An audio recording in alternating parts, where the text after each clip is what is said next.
Today I want to discuss setting boundaries and teaching people how to treat you. So often in personal relationships, whether it be with friends, family, or coworkers, people will step over a line, either verbally or physically, that's unacceptable to you. And most people are very uncomfortable in this situation and don't know how to react and respond without feeling like they're going to exacerbate the situation.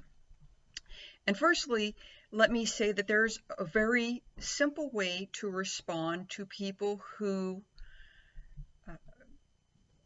abuse or step over your boundaries, whatever they may be. But the first thing you have to realize is that you have to let people know what your boundaries are. We can't go through life expecting that everybody reads our mind and knows exactly what our feelings are and what our expectations are.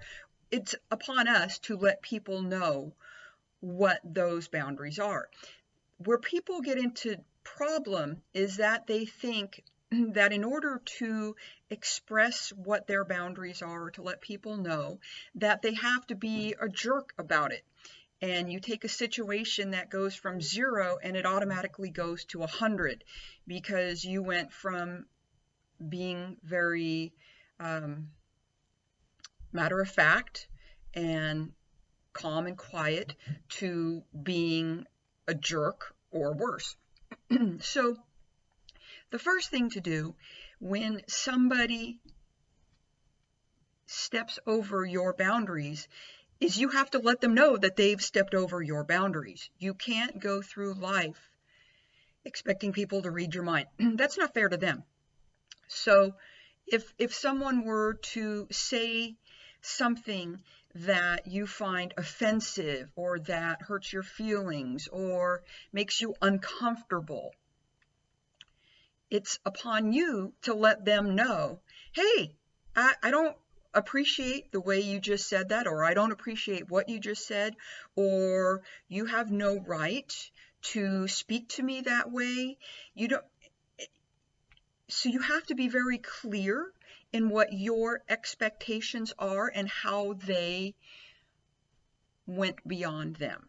But again, you don't have to be a jerk about it. You just say, hey, I don't appreciate what you just did. I don't appreciate how you said that or what you said, but you don't need to escalate the situation.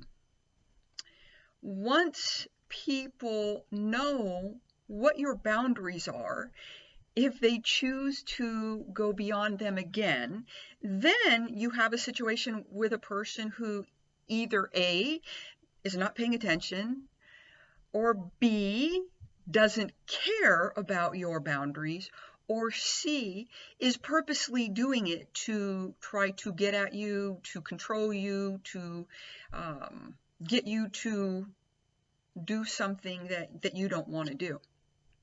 So you have 3 different scenarios, and it's important that you realize who you're dealing with at that time. It happens a lot with family members and people that you're very close to, because people close to you who have issues with boundaries think that they can take liberties with you and they can basically do and say whatever they want to, and because you are related to them or you're their friend, that you have to accept them. And kind of a gaslighting situation where they might say, well, no one else complains about that. And that could be very valid. It might actually be true, but you don't care what anybody else thinks or happens to them. This is what you are experiencing, and it's your job to let them know that that was unacceptable. It doesn't matter who else does or doesn't agree with you. This is how you feel, and these are your boundaries. If they give you that excuse, you say, well, I'm not concerned about anybody else. I'm talking about you and me, and I find what you just said or what you just did unacceptable or offensive or whatever it is. Once you have established that, and if they do violate that again, then you kind of know who you're dealing with. you don't have to continue to put up with that behavior. Can you change that behavior? No, you cannot.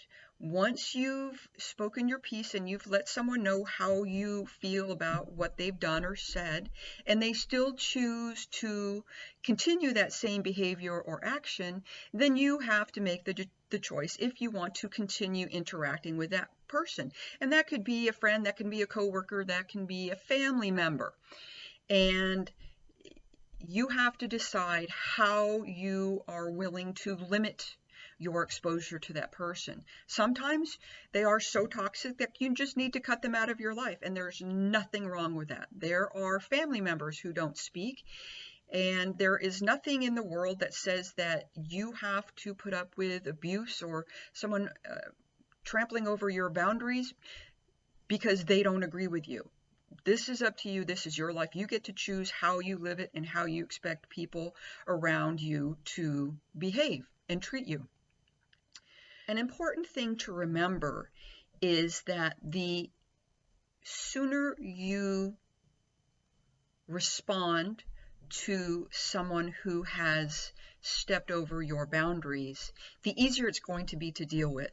That doesn't mean that you can't deal with something down the road, but when you allow someone to continue a behavior, whatever it is, you are telling them or teaching them by your inability or unwillingness to say something that whatever they did or said is acceptable.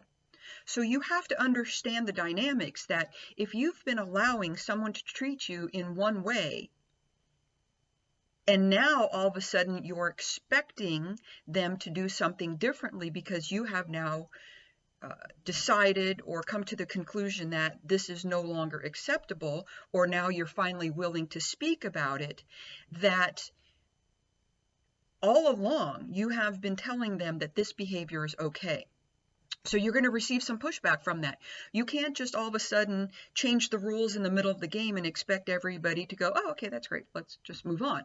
No, you need to realize that the way that you allow people to treat you, which means what you accept, what you don't stop and put an end to at that moment, has taught that person that, oh, well, she allowed me to do that, so it must be okay with her. So you need to understand that by not saying anything, you are telling that person that that behavior is okay. So you need to understand that from the very beginning. As you're trying to make these changes, that's why it's so much easier if you deal with something like this the very first time it happens. Then there shouldn't be an issue. If someone does something, you've stated that you've crossed a line, that's a boundary that I will not tolerate anybody pushing past, they should stop right there. If they don't, then you have another situation to deal with. But the first thing you need to realize is that you have been teaching people all along how to treat you. So if down the road you decide this is no longer acceptable, the other person's going to say, well, okay, it was acceptable, now it's not acceptable. So you've just created a situation where the other person is going to be a little bit confused because you've now kind of changed the rules on them. That absolutely does not mean you can't do it. You should, if this is something that bothers you, the sooner you bring it up, the better. I prefer to do it the moment it happens, to nip it in the bud, and so there's no question, there's no wondering. You've made it very clear what your line in the sand is, and you live by that. If the person pushes that boundary again, they're either testing you or they just forgot. And if you, at that second point in time, allow that behavior to continue, they'll be like, huh, I guess you didn't mean it. And they'll just continue that behavior. That's why it's incumbent upon you to really stand up for yourself and just say, I'm sorry, that's not acceptable, and leave it at that unless it happens again. If it happens again, then you need to determine what the importance of that relationship is and how you want to proceed. So if someone keeps violating your boundaries, but you don't let them know, you do not have the right to get mad at them because they do not read your mind. Once you've established your boundary, you may have to do that a couple of times, especially if in the past you haven't, because now you're reteaching someone. They have to unlearn a behavior and figure out how now to proceed with you. The only time that I will caution you to not deal with a boundary that has been breached, something made you feel uncomfortable, is when it's potentially going to cause you harm. And I can think of a great example. I used to be a competitive dancer, and I had met with a guy, and we were doing some practice, and I didn't know him. And I went to his house. I mean, I knew him socially, but I didn't know him very well. We met at his house, and then we drove to the place wherever, the dance studio where we were going to do some practicing. And throughout the evening, there were a couple of times where a hand was put where it should not have been put. Now, in dancing, I will say that there have been times that a hand can end up where it shouldn't end up, and it's really no big deal, and you move on. So I didn't make a deal of it at all because I wasn't sure if it was just one of those slips where, you know, you're just grabbing someone and you're a little too low or too high, and it happens. Then on the way home, he said something very it was just nasty. It was just nasty. And I was really shocked. And unfortunately, he was driving and we were in his car and we were on the freeway. So I just changed the subject and made sure that my door was unlocked. And if for some reason I needed to make a quick exit. And I just waited until we got home, thanked him, got in my car and left, and never spoke with him again. I didn't find the need to explain myself to him because once he said that very nasty thing, it validated all of the other little accidental things that I could excuse. Once he made his intention clear, there was no question, and I shut that down, and that was it. If you continue to go back into that situation, that's on you. A person has told you who they are. A person has told you what they are expecting or how they feel about you or what they think. And by you coming back into that situation again, you are now telling them that that behavior is acceptable. So you need to take responsibility for your actions, for your reactions to what someone does when they violate your boundaries. I don't really like the word violate because it's so strong. Let's say they cross the line, step over a boundary.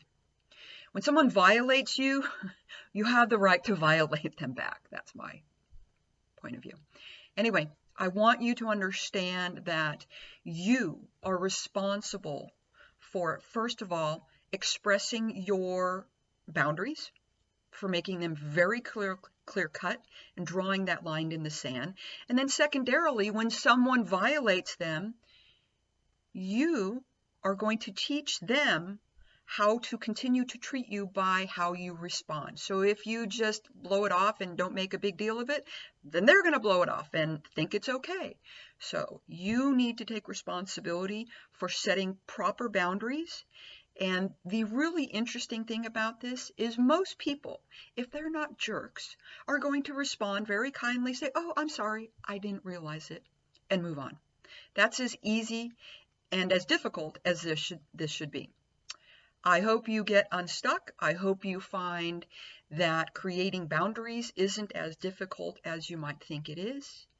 And I hope you have a great day.